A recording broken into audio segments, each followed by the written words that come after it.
What 50 surgeries, a pacemaker, and reinventing myself taught me. I don't share this story for sympathy. I share it because someone out there needs to hear it. Life doesn't ask if you're ready. Life just happens.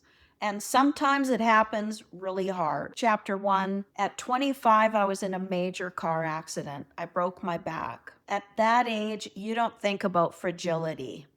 You think you're invincible. But I learned early that life can change in a second. Chapter 2, Motherhood and Medical Chaos. At 27, I had my first child.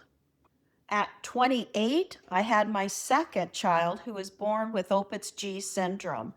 He didn't have a diaphragm on his left side. His bowel was in his lung and his heart was pushed over. At 3 days old, he had his first surgery. Over the next 15 years, more than 50 surgeries. Bilateral cleft lip, cleft palate, laryngotracheal esophageal cleft, hypospadias, fundoplications, pyloroplasties, 5 emergency trach changes, CPR to revive him, suctioning every 15 minutes, G-tube feedings every few hours. I lived in survival mode. But here's the thing about survival mode. You don't think about strength. You just move one foot in front of the other and do the things you need to do. Chapter 3, My Body's Turn. At 35, I had an emergency hysterectomy. Fibroids and cysts were causing major issues. At 40, I went back to school. I got my computer science diploma. At 42, I started at IBM. At 43, I went back to school again and I got my e-commerce degree majoring in entrepreneurial management. I did that while raising my medically fragile child because life didn't pause. I still needed to move forward, and so I didn't pause either. Chapter 4, Diagnosis. At 55, I was diagnosed with Fabry disease. My left ventricle was enlarged.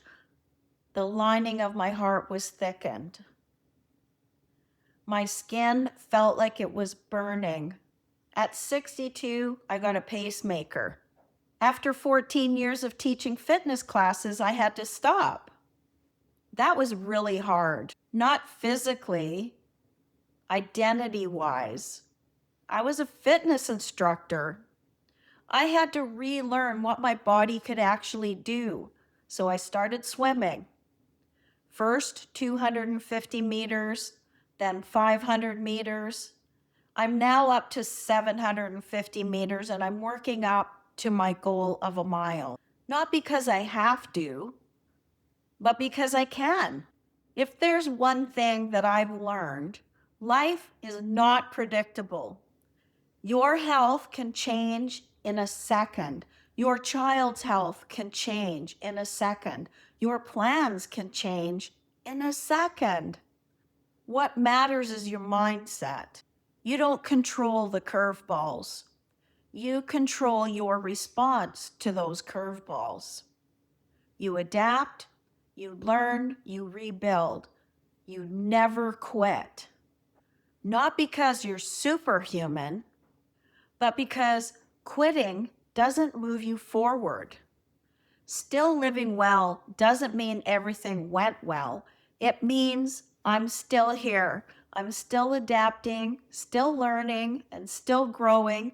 And yes, still swimming and still building and still showing up.